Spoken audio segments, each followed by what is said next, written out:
So in this video, what I'm going to walk you through is how to publish and post quizzes. So you might be creating content on exam content, exam assessments, interviews, something that works best in the form of MCQs.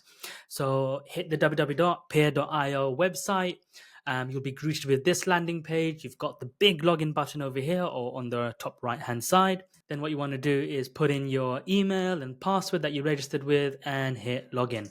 That will take you into this part of the website, which is the general feed where all of the content is. Now, to get to the quizzes area, go to your channel, go to my profile on through the top right hand side. You'll be greeted with your channel. Now, as you can see, I've got an article in draft, as I showed in the previous video, but I've got no quizzes at the moment. So what you want to do is hit new. Now, as you can see, we've got wizards for quizzes, articles, publications. Now, if you want to host a course or a webinar, what you need to do is get in touch with us at hello@peerr.io and we'll sort it out for you. So anyways, what you want to do is hit new, hit quiz.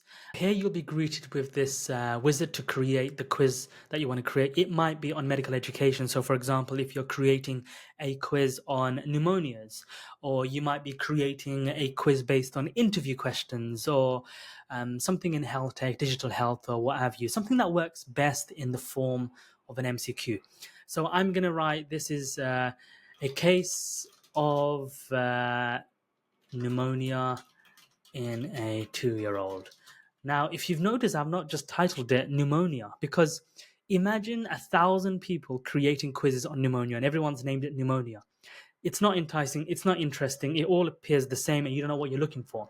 This quiz will be something on a case of pneumonia in a 2-year-old. So you're going to start thinking, pediatricians will be particularly interested in this. And you want to then move into the quiz description and you want to, again, explain what is the outcome of the quiz. What are they going to get from the quiz? So this quiz is based on a patient case, which was particularly challenging, in which a 2-year-old child had a unique bacterial pneumonia. There you have it. Again, now for the thumbnail, make it interesting, use Canva, use whatever you like, put a tiny bit of effort into it, trust me, because people will be more engaged with you. Remember, you're creating content because you're building that brand, that audience, you're putting value out into the world. You want to put it out there in a way that it entertains people, people want to consume it, people share it. So I've just put a stock picture that I've previously made.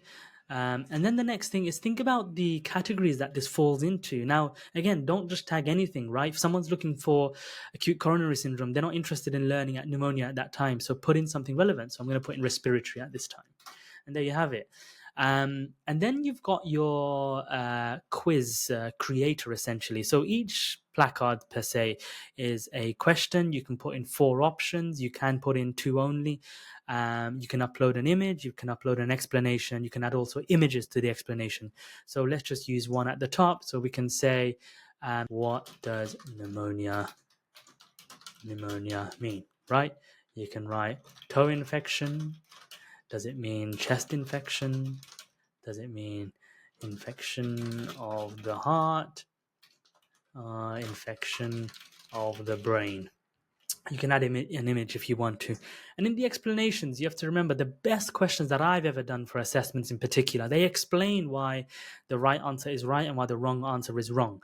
Now, remember, whilst you're filling all of this out, green essentially means that's the right answer. So when you've done the question and you've put in the options, remember to highlight the right one. So in this case, pneumonia is referring to a chest infection.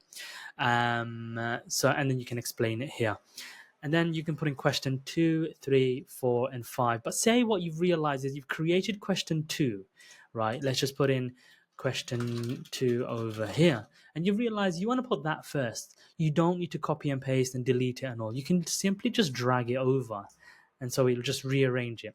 And once you're finished, what you can do is once you've finished all the questions, you've got all the options in, you've decided what's right, what's wrong, you've put in pictures where necessary, you can publish it. Or if you don't want to publish it there and then, you can put it into draft mode and you can come back to review it later. So I'll take you now to a few profiles that we have up on Peerr. So let's head over there. I'm going to take you through this particular profile. You can see Eddie Phillips over here, 79 quizzes. He's had 15,599 learners and 271 peers follow him. So he's got all of these questions and particular areas of his medical course. Now, as you can see, he's put on very interesting thumbnails, so you know exactly what you're getting, right? So look at this, for example, a pneumothorax, case 1, Stephen Thomas. So it's based on a particular case. You can see it's had 679 completions, got 50 questions on here. Let's have a look at another profile now. So here we've got the ENT surgeon. So his name is Zahab. He's an ENT surgical trainee. You can see we're looking at his articles right now. So he's written on how to pass the MRCS, the reality of surgical training, sutures made easy. You can actually see that he's got a sponsor over here. So that's what the capability of Peerr is for. Work-life balance as a surgical trainee. But let's head over to his quizzes. Again, you can see very interesting thumbnails. Let's just go into a case of Quincy. So click on that. So here's the question. So patient Pooja Patel, a 25-year-old female, presents to ED, unable to eat and drink. Which of the following symptoms would lead you to a diagnosis of Quincy? So trismus, submit. Hooray, I've got it right. And here's an explanation for why trismus is the correct answer. This is an inability to open the mouth fully. This occurs due to inflammation and irritation to these muscles by the collection of pus in this area, causing the muscles to spasm. So he's got the explanation there for you, and you can essentially go through the rest of the quizzes. So that's what the quizzes platform looks like. You can monetize this, you can work with sponsors. This is for you. So sign up on www.peerr.io. There we have it.